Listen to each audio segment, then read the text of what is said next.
Over the past 6 years, I've played a lot of D&D.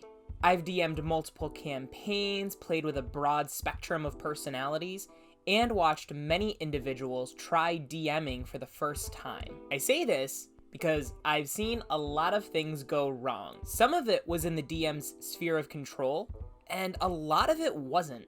Everything from rude players to shoddy attendance to time limits can really hamper a new DM's ability to learn that side of the screen. So for today's video, we're going to be laying out a simple structure to allow new DMs to explore everything that goes into DMing. And it's also very helpful for veteran DMs that are just getting to know maybe a new group of players. Hi, I'm John from Incendium D&D, and today we're breaking down the 7 baby steps to masterful game mastering.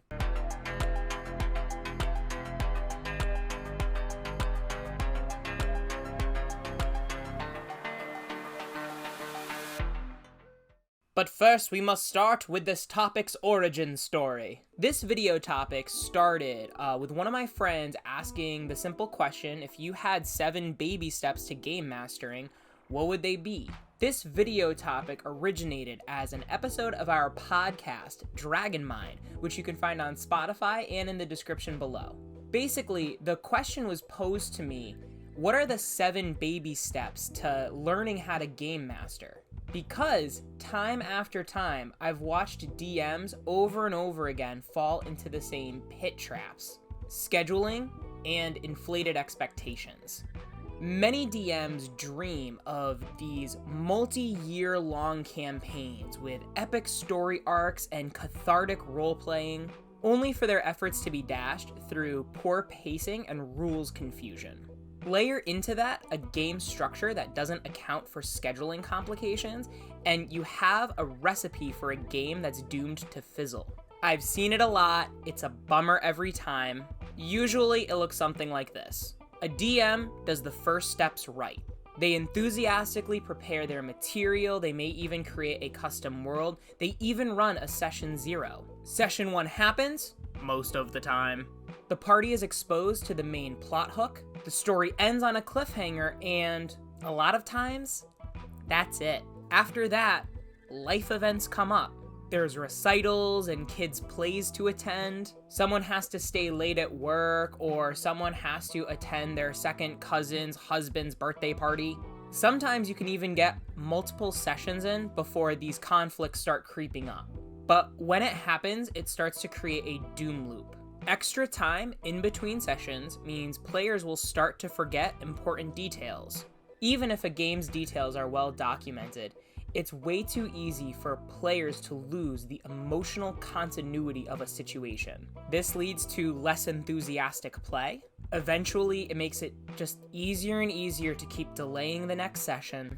I've watched this doom loop over and over again with DMs of all skill levels. And that's where these 7 baby steps come from. And although these 7 baby steps were designed for a new DM to come into their own, it's also useful for veteran DMs to try out a new play group. Looking back on the past 6 years, the groups that I've DM'd for that have been successful actually followed this formula, and most of the ones that didn't ended up fizzling very quickly. So, let's get into it. Step 1 is to start with a one-shot. Even if you want to play an epic, ongoing campaign, and/or you want to try out a custom world, my recommendation is to start with a closed one-shot. If you're a new DM and you're just getting used to what it's like to keep track of monster stat blocks and to make rulings, I actually have some specific recommendations. Start with 4 players that you're comfortable with. Have them create characters at level 4, and give yourself a 4-hour limit to the one-shot. A lot of 4s going on with this one. The reason for this is because I've found through all the DMing I've done, balancing encounters for 4 players is way easier than 3 or 5. I also recommend level 4 characters because they tend to be resilient enough that if you make a slight error, you're probably not going to accidentally kill somebody's character. Not in the same way as a level 1 character anyway. Here, use this!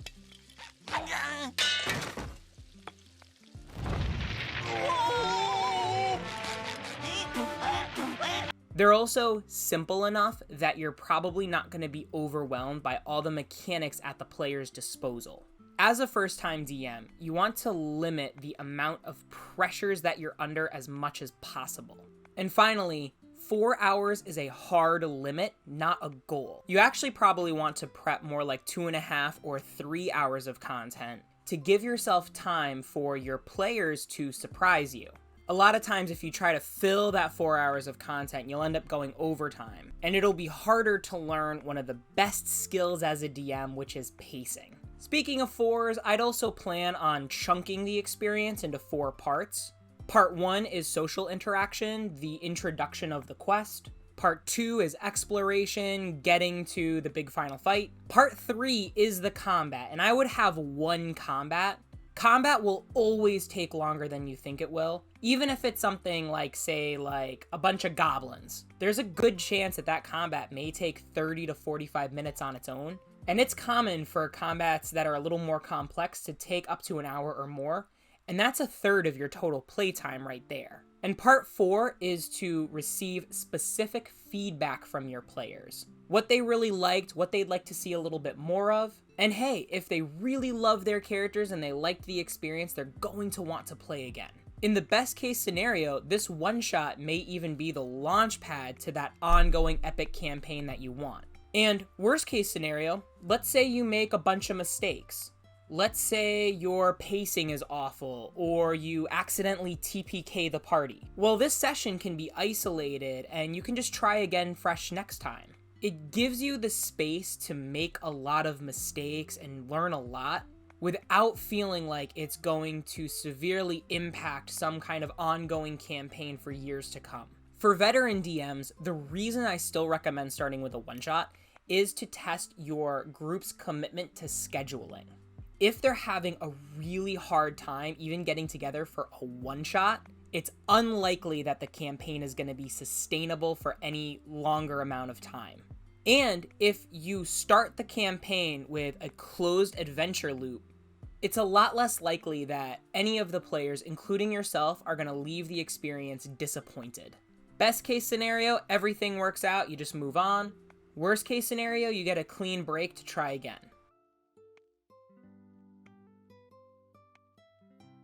That leads us to step 2, which is designing a 2 or 3 part adventure.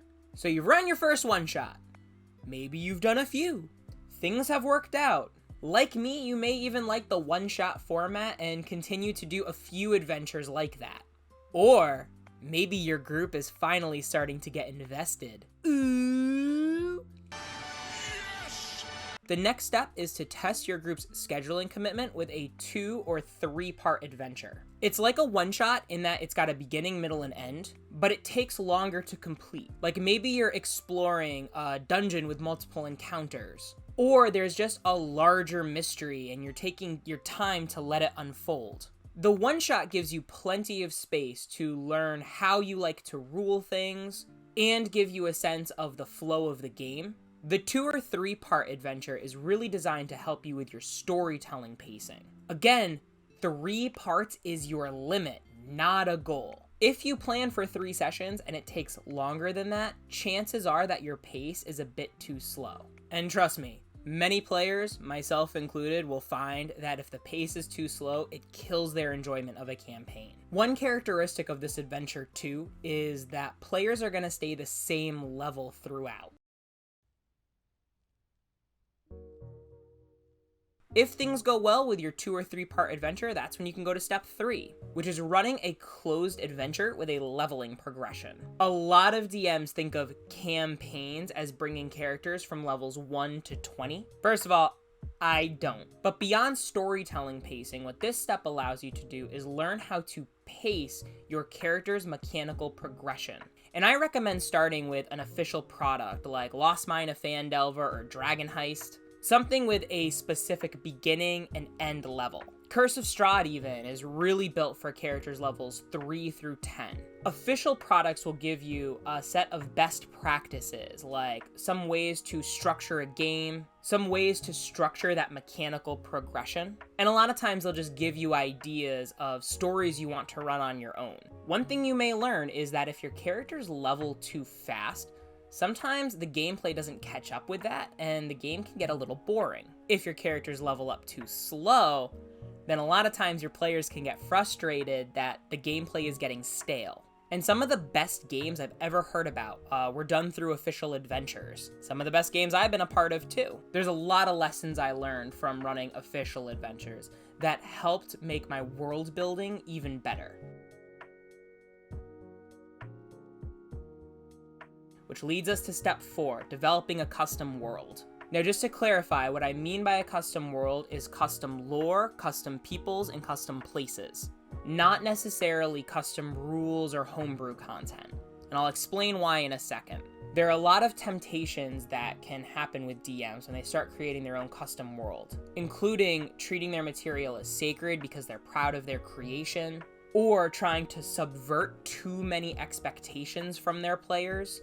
I think the key thing with creating your custom world is that the best custom worlds are molded by the gameplay experience of their players. And when introducing a custom setting, whether you're a new DM or a veteran, again, I recommend starting with steps 1 through 3. Start with a one-shot, pick a place in your custom world and a conflict. See how your players receive it. Pay attention to how you're feeling delivering that content. Totally okay to be a little bit nervous because it's something kind of vulnerable. You're the one that made it, but also you can iterate upon it.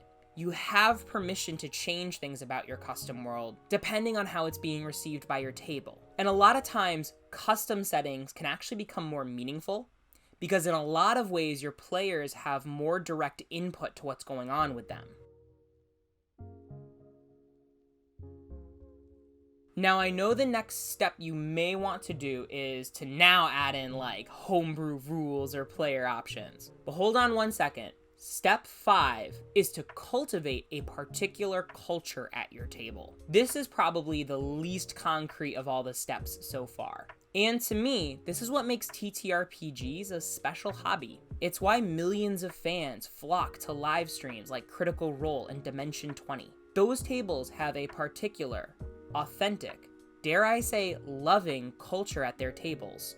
So I think before you really start implementing homebrew rules all over the place, your reason should be tied to the culture you want to cultivate, not just because you think they'd be interesting. How do you want your players to feel during the game? Do you want them feeling relaxed, or alert, or silly, or thoughtful? When you start tuning the game's lore and rules to match this feeling, that's when players really get immersed. What parts of your game or style do they respond to? Do they like when you do silly voices? Do they like when you set up combats meaningfully through a narrative? Do they like the puzzle of figuring out action economy or the unique features of a custom monster?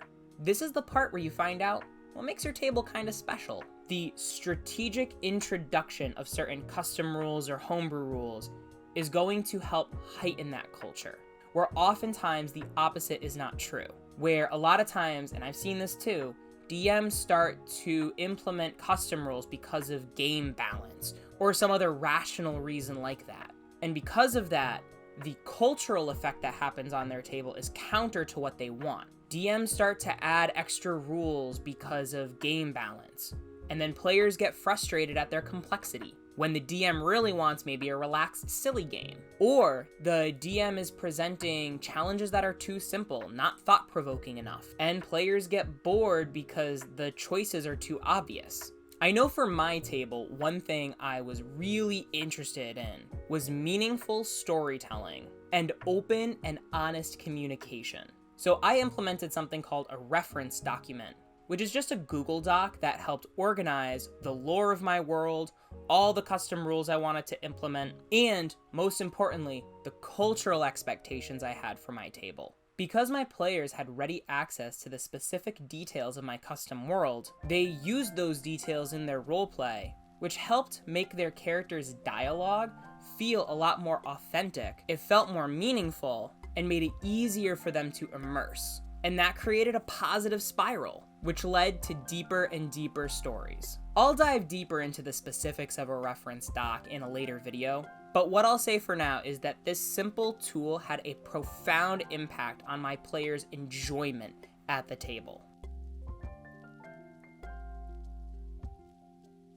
Now, step 6 is where we actually introduce Homebrew. And the reason for this is because we wanted to pay attention to the cultural part of the table. We wanted a strong reason for why we're implementing some of these custom rules. The purpose of Homebrew is to tune your game's rules to help facilitate a specific experience. Adding a race or subclass option should provide some kind of compelling lore and interesting mechanical choice, hopefully both. One pitfall I see DMs fall into a lot is developing an option that's so powerful it makes all other options obsolete, which is actually very unhealthy for a game dynamic, because it makes other choices feel less valuable. If you want some more thoughtful combat, something I recommend trying out is the facing mechanic from the Dungeon Master's Guide.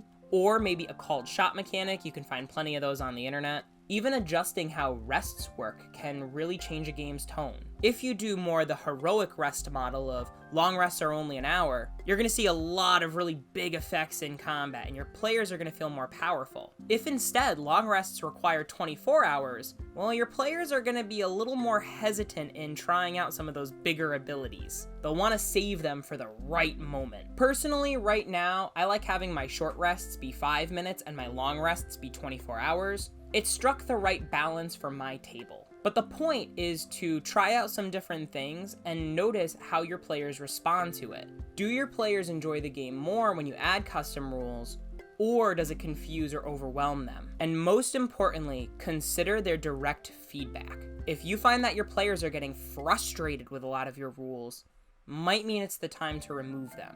But there's also plenty of times I've run a game rules as written, and a player says this doesn't make any sense, and I've agreed with them. So that might be an example of how a custom rule may be appropriate.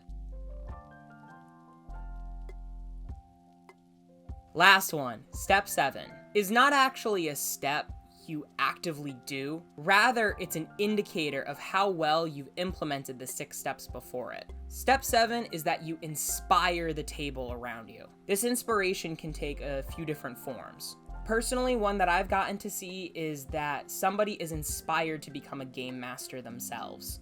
Just make sure they want to become a game master because you've done a good job and not because you've done such a bad job they think they can do it better than you. But a lot of times I've talked to players that don't necessarily want to be game masters, but they have felt inspired to tell their own story within the parameters of my custom world. And really what they do is they just write the story, and I'm just there to check for continuity. But it's not something I'm asking them to do as part of the game. It's something where they enjoy the game so much, they almost need to kind of keep playing it in between adventures. This all started because one of my players, after one of my early sessions of my latest campaign, wanted to explore something that her character might be doing in between adventures. And what she found is it really gave her the space to process and write down her character's inner thoughts, which then really helped deepen her character's personality. What started as a 5-page little in-between story has expanded to a 120-page Google Doc. And in turn, it's inspired most of my other players to pursue that same kind of writing. And I can guarantee none of my players would have felt comfortable or inspired to do that without years of cultivating a particular culture and without having ready access to specific details through the reference doc. In conclusion, even though I've played a lot of D&D, if I have a new group, I still start with a one-shot. There's this common fantasy about jumping right into a campaign that'll last for years. That's frankly unrealistic and most of the time leads to hurt feelings. Hopefully, these 7 steps will help you cultivate the ideal group for how you want to DM and give you the space to figure things out for yourself. If you liked today's video, let YouTube know. Hit that like button, hit subscribe, ring that notification bell. And for more topics like this, check out our podcast Dragon Mind over on Spotify in the description below. Have a wonderful day and a wonderful time at the table. Bye-bye now.